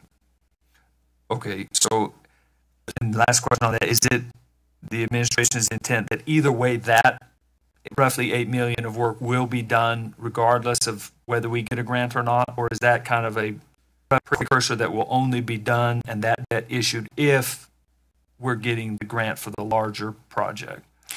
So we will look to, we're committed to this project. It's eventually going to happen. Okay. And if we have the opportunity to get started with either demolition or site work that will enable us to advance the project so that we can have it delivered more quickly when we do ultimately get the funding, then we'll go ahead and do that. We're using the facility already to do fueling. We use it to park express buses. And so there's an opportunity for us to do some early work, make our current operations more efficient, and then be ready when the project comes. Okay, thank you. And last question. So I mentioned I'm concerned about maintenance projects being funded by bonds. Are there others that we're tracking in the next few years, or kind of on a radar screen of maintenance projects similar to these this year that you think the agency would not be able to pay for out of operating expenses, or which might end up in the future? We don't foresee any other bonding after this except those that you mentioned. So this current one for primarily state of good repair projects, the depot district, if that happens, and repaying Utah County for the pro forma BRT. We don't anticipate anything after that. Thank you. I've got one other question. Yeah, I have a quick question in regards to rider revenue, and when it comes to our work group and reforming potential fares structuring, if there is in that goal objective of essentially trying to increase riders revenue strictly on the idea of like incentivizing shorter trips, getting people better opportunities to get involved in public transportation. Then I have a second question after that. So we'll be open to all kinds of input when we go out and ask people to comment on fares. I'll say a couple things about that. What we learned from the public last year is that a complex system is not appealing. Even if it saves you some pennies or nickels, complexity is not appealing. So whatever we do needs to be simple. We hear from a number of people that the fare is too high, especially for short trips outside the free fare zone in downtown Salt Lake. So we want to look for ways that we can make, maybe it's local bus, or maybe it's flight routes, some part of the system more affordable for the people who need it the most. The other thing I'll say about that is we also need to be thinking ahead to the future. And in the Central Corridor study that some of you have heard about, where UTA, together with UDOT, Wasatch Front Regional Council, and Mountain Lands Association of Governments, looked at a long-term view of the I-15 corridor from Utah County to Davis County, and looked at a mix of highway and transit and travel demand management solutions. And we're really answering the question, how do we manage the demand for the year 2040? Well, the reason I bring this study up is in that model, looking at roadway pricing and transit pricing together as part of an integrated system probably leads you to find ways to have roadway users pay for how much of that infrastructure they're using, and find ways to actually make transit cheaper relative to the auto experience. And by doing that, in that particular study, they showed that they were able to accommodate the growth up to the year 2040 without having to double decker or go to 14 lanes on the freeway. And part of that was pricing. So we want to do something that makes the fare more simple and more affordable for those who are challenged by fare, and then also have an eye to, what does a future integrated pricing scheme look like when we consider highways and transit together as part of an overall system. And then on to the subject of the future, we recently released the app. I'm curious if we have any reporting on terms of like the numbers, in terms of like onboarding, people using it, in terms of like what percentage we have so far. I don't know if Andrea has that information. I got some early data from Dave Garris when we first launched, but I haven't seen anything since like the first couple of days. Okay. Do you have? I don't have exact numbers,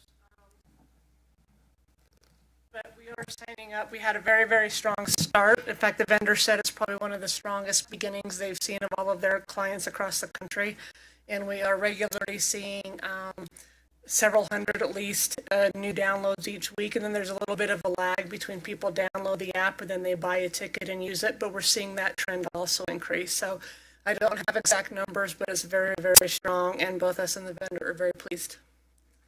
And we haven't had any, most of the comments we get are very, very favorable, and people just want to add more products and be able to use it more. So we've got a roadmap for that too as well.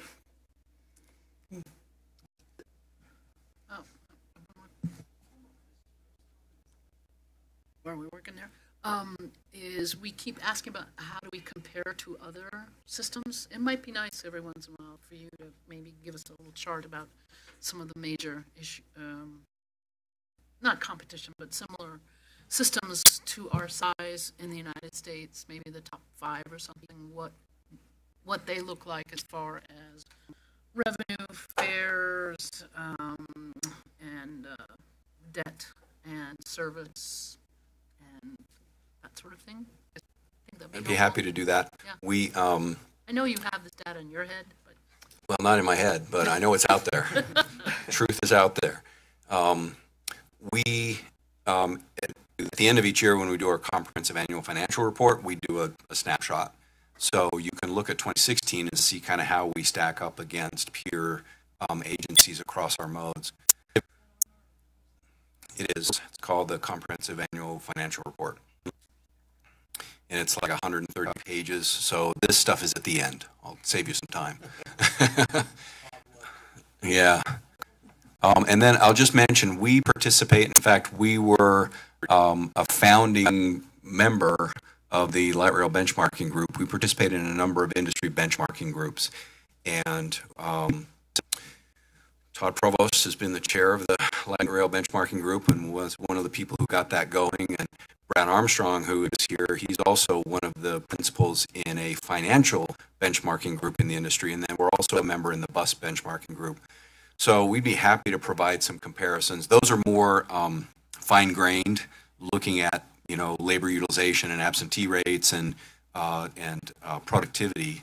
At the higher level, we've got the data from the National Transit Database, and we report that at least once a year. I wanted to circle back to something that Trustee Taylor had said about maintenance. Could you help us understand what decision points would go into deciding to bond for maintenance as opposed to saving for maintenance? Sure.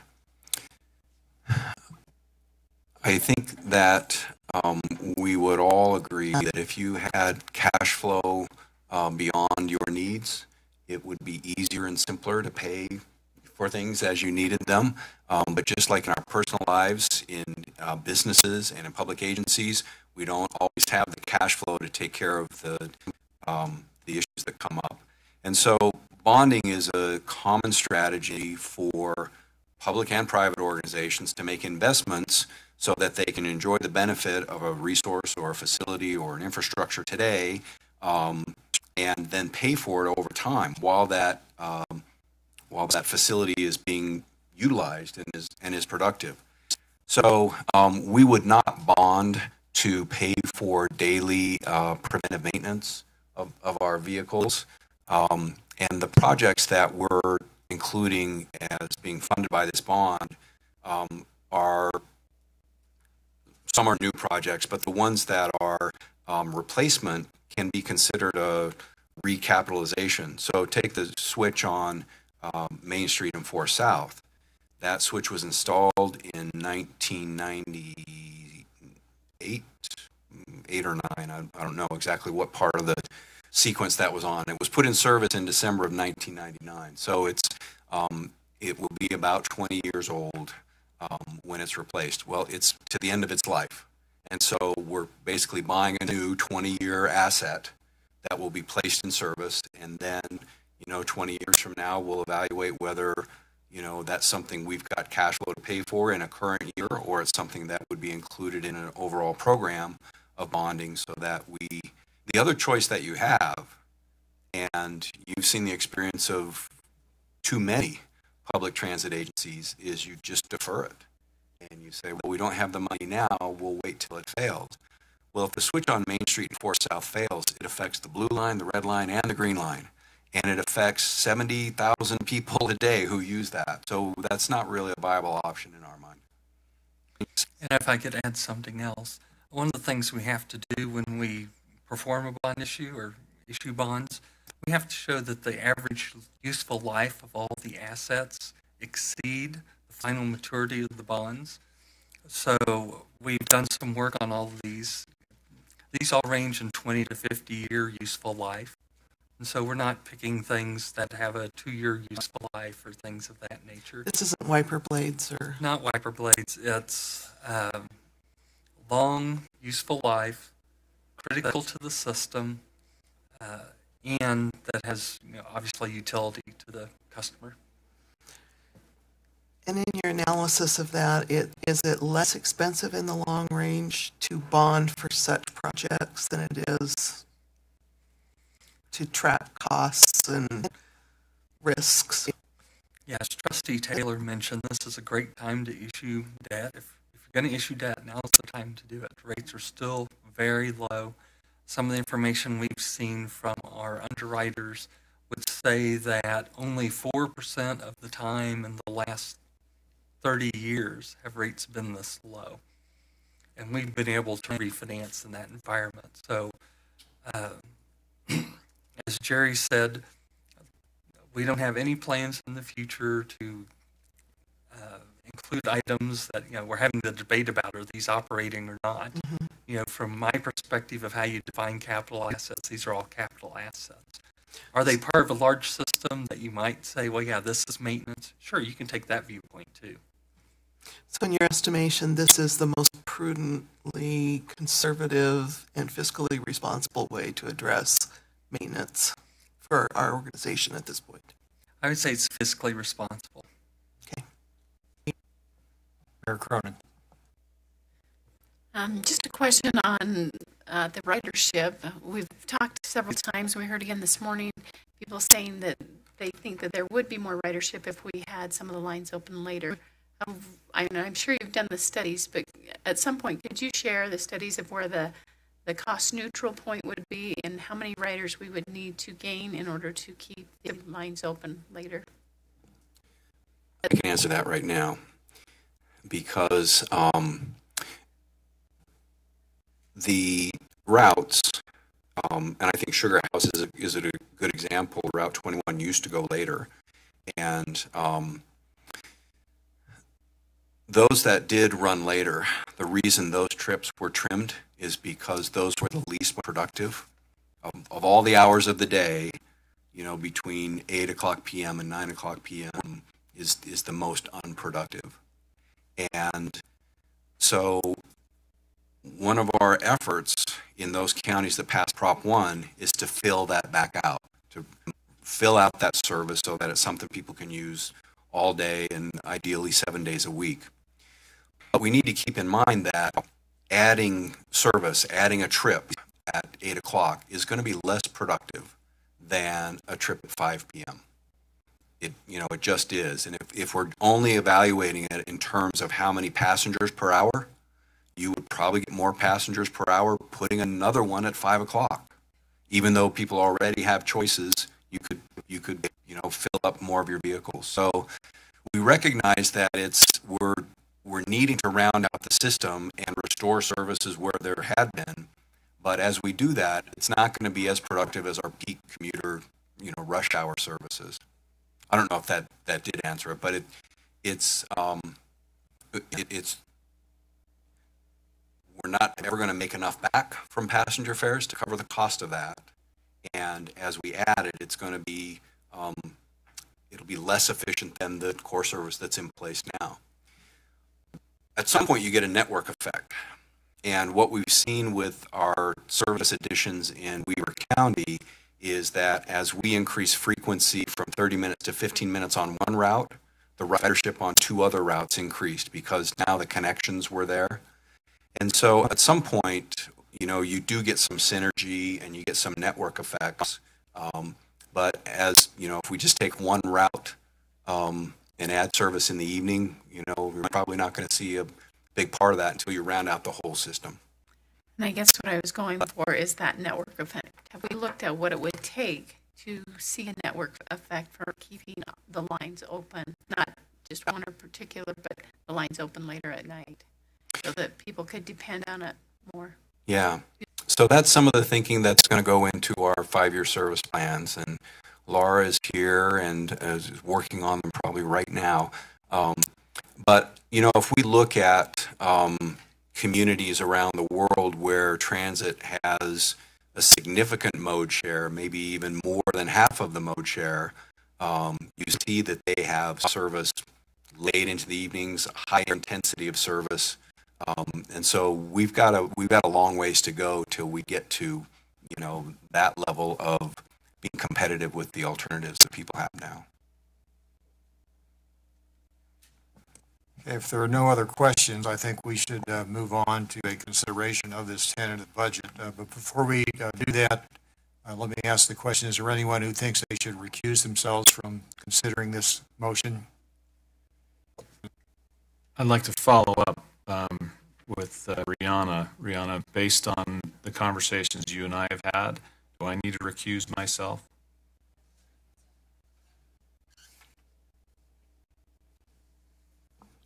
I do not believe so. Jamie, do you concur?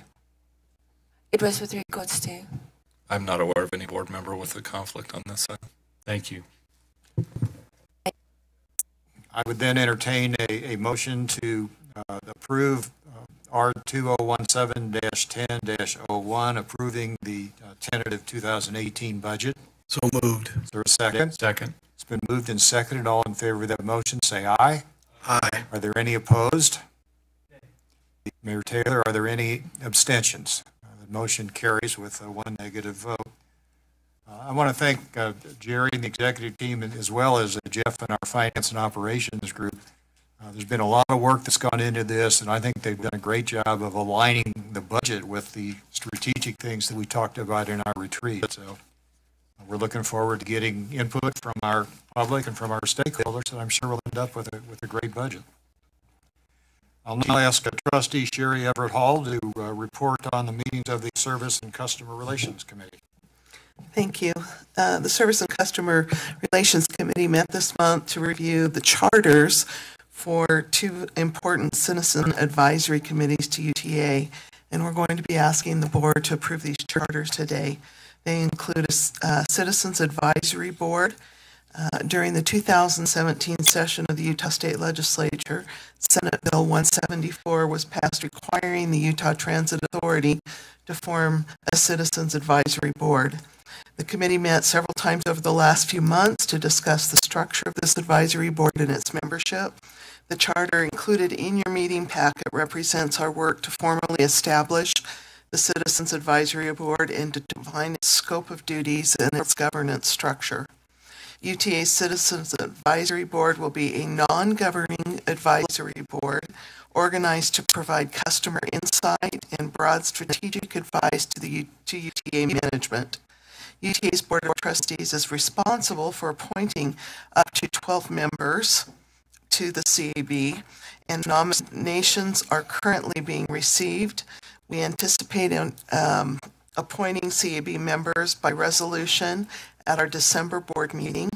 Trustee Acerson and Trustee Christensen were selected by the committee to work with the UTA staff to finalize the CAB nominations.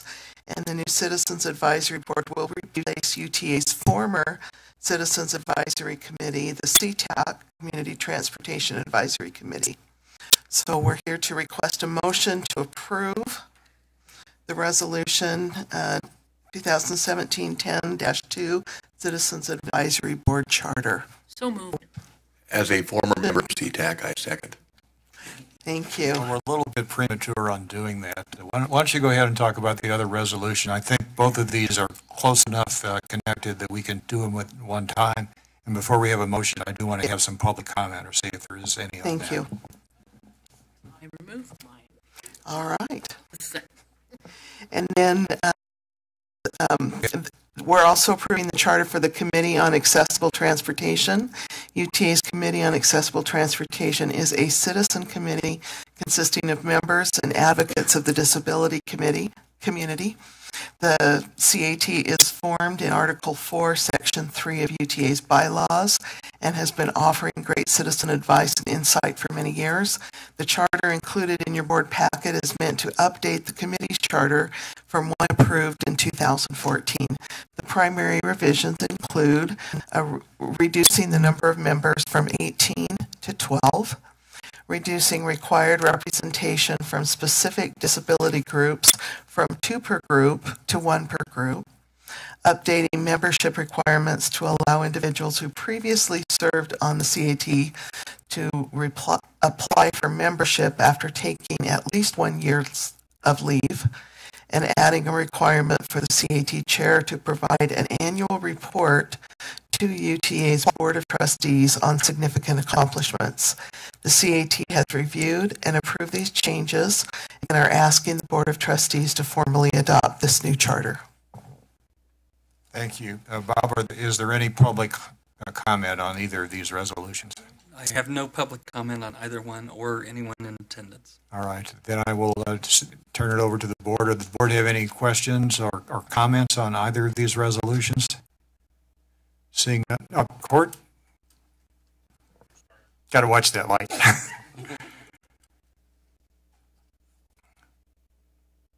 All right, let me ask the question again. Is there any reason why any member of the board feels they should recuse themselves from considering either of these two resolutions? And seeing none, I would now entertain a motion to approve both Resolution 2017-10-02 relating to the Citizens Advisory Board Charter, as well as Resolution 2017-10-03 regarding the Committee on Accessible Transportation Charter and the changes that have been discussed. So moved. It's been moved and seconded. All in favor of the motion, say aye. Aye. Are there any opposed or any abstentions? That motion carries unanimously. Thank you for your work on that. Those are both needed efforts. Do we have a bio break now? Let's take a 5-minute break and return promptly after 5 minutes.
Our Audit Review Committee also met on the 16th of this month to review the third quarter internal audit report, and I'm going to ask Mayor Walker to report on that, please. In an effort to at least take a half hour. Just kidding. I've got the highlights. All right. So our audit committee has met a couple of different times, and as we've gone through various different audits we're performing, right now what we're talking about is the internal audit for the third quarter 2017, and we're trying to give you an overview of the information that's been finalized for the third quarter audits. So we had 3 audits that were finalized for this quarter. We have the information technology general control ITGC audit on UTA's enterprise resource planning ERP system. We like the acronyms. Procurement management and purchase card compliance. So the scope of the audit on technology focused on the areas like data security, system development and planning, change management, application support. The audit determined that significant progress had been made in regards to governance as strong policies had been established since the initial preliminary audit. The recent upgrade to the ERP is ensuring greater application security and ongoing technical support. Some of the weaknesses that we found remain in the IT control environment, but the information technology department has purchased new software that should address those weaknesses. Now that the ERP system has been upgraded and completed, they plan on implementing those new controls by the end of this year. So those things that software will help us implement the areas that we were weak. There are some redacted portions of that report. If you've read it, they were redacted based upon security concerns, and that's the only reason. So those things that were redacted were done so to protect our internal security for our system. Procurement management was the next audit, and they were looking at the solicitation process. That means, of course, purchasing things, soliciting goods, not anyway. Contract management, procurement process, specifically the ordering of goods and services. You might be interested to know that we order about 15,000 items a year. That's a lot of things to buy. So there's a lot of things going on every week, even with respect to that. And so the preliminary audit found that even though we had some standard operating procedures that were in place, they were not entirely aligned with the actual business practices of those individuals doing the purchasing, and they did not contain all the key procedures. So those were identified. The final audit showed that the standard operating procedure has now been aligned with the day-to-day activities, but there is room for further improvement in those things. The preliminary audit also found that the management could move from manual controls to more automated controls to improve governance and make the overall ordering process more efficient. Management has implemented this and other governance control recommendations communicated to them in the 2016 audit and are continuing to work towards additional control automation. So we're getting better at managing it and actually doing the business of the purchasing that we do. The next is the purchase card compliance. Every agency has these purchase cards, and these controls are certainly important. The audit concluded that the standard operating procedure now aligned with the policy on the day-to-day activities of the P card use. A thorough training program is also in place for new and current P card holders. The monitoring of the card used by the administrative team has improved significantly in terms of the reconciliation, review, and the approval of P card expenditure. The monitoring of duplicate payments and split transactions did not occur during the audit period, which management has committed to address by October the 31st of this year, so by next week. The P card administration team has implemented a strong control design for cards issued during 2017, and it's recommended that management revisit P cards issued prior to 2017 to ensure they are aligned with the same level of governance as the new P cards are. Management's agreed to align all the card holders to the updated procedures, as they've already taken the steps to implement those recommendations. You've got an executive summary of the audits. Is there any questions? On the second one, I believe it is under Appendix A, totally ineffective virtually no credible controls relative to what could be done. What in the world did that mean? Rihanna? It was just in, big, bold colors. That is the vaguest statement I've ever seen, but it's really good, whoever wrote it. Given your comment, I won't take credit for that one. This report rating is based on how well the controls have been designed and implemented. If it would be totally ineffective, it means there aren't any controls and there aren't any governance. We haven't rated any of our reports totally ineffective yet, and we hope that never happens, because basically that would mean management is not doing anything to manage risk. Okay. So this Appendix 2 just defines what the ratings could be. In other words, if you look at the Purchase Card Compliance Report, we rated it as partially effective, meaning controls are well designed but are not operating that well, or while the operation is diligent, it is clear that better controls could be devised. In Purchase Card Compliance, in the case of Purchase Card Compliance, we're saying that they have good controls, but it can be better designed. Okay. Well, I'm not sure if that answers your question. It does. Okay. That's the key that shows the possible things that could be rated, not what our system really is.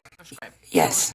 Future thing. All right. I cannot speak highly enough about our internal audit team and the work that our audit review committee does. They do a great job in this. Court, did you have a question? Yeah, thank you. In the world of post-Experian and all of our things, how often do we audit our data security and our privacy? I mean, we're collecting, I'm guessing, our vendors are collecting consumer data now, and we have employee data and other data. October is Cyber Awareness Month, so how often do we audit that? And then I was just made aware this morning of a significant business email compromise problem that is happening as we speak around us. What kind of controls do we have in place specifically for business email compromise to prevent that, as well as protected data? What you talking about, Willis? What's that? What you talking about, Willis? Yeah, clients wiring money to the wrong places and different things like that can happen. So, yeah. So, a very good question. On an annual basis, we would do a risk assessment for each of the departments, and IT would obviously feature very high on that risk rating.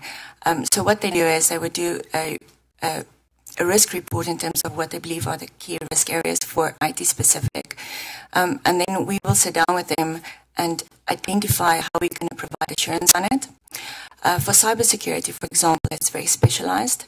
So IT will recruit or not recruit, they'll identify an external assurance provider that's specialized in this to identify if we have any weaknesses. And then we will have access to that report to understand if there's anything that we as an agency should be aware of.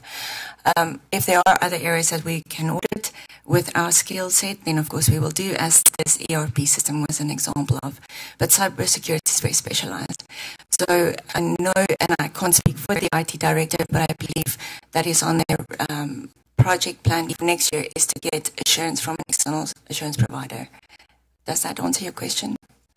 On the business emails, that's a good question. If you need information, we can certainly share that with you. Okay, thank you. Do you want that? I would call for a motion now to accept the third quarter of the internal audit report. It's been moved. Is there a second? All in favor of the motion, say aye. Aye. Are there any opposed or any abstentions? That motion carries unanimously. We have no need to go into closed session today. And I'm not aware of any further business other than to announce that our next meeting of the Board of Trustees will be 2 weeks earlier than normal because of the Thanksgiving holiday. So we'll actually be meeting on November 15th. With that, I thank everybody for the hard work that we put in today, and I would entertain a motion to adjourn. All in favor, say aye. We are adjourned. Thank you again.